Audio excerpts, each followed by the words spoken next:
एक लड़की आती है अपने ससुराल में, तो वो अपने ननद को बुलाकर अपने भैया का उसके परिचय पूछती है कि तुम्हार भैया कैसन बा बताओ। हाँ, तो कैसे चित्रण करके पूछती है, आइए हम लोग सुनते हैं।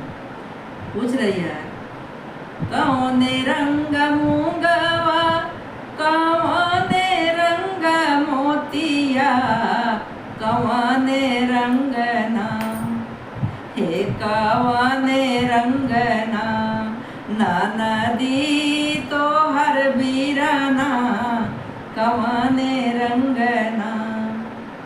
तो बता रही है, लाल रंग मूंगवा लाल रंग मूंगवा सबज रंग मोतिया संवरे रंग ना, हे संवरे रंग ना, भौजी हमार बीराना संवरे रंग ना।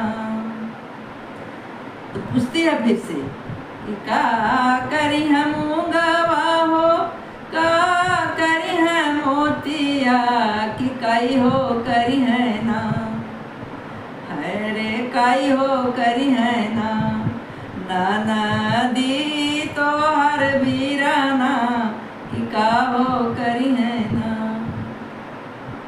अरे टूटी जई है मूंगवा टूटी जई है मूंगवा, बिखरी जई है मोतिया, कोहाई हो जई है ना, अरे कोहाई हो जई है ना, भौजी हमार बीराना कोहाई हो जई है ना। उसकी भाभी फिर कह रही है, बीनी ले बमूंगवा बटोरी ले बमोतिया, मनाई हो ले बना, अरे मनाई हो ले बना, नदी तो हर बीराना मनाई हो ले बना।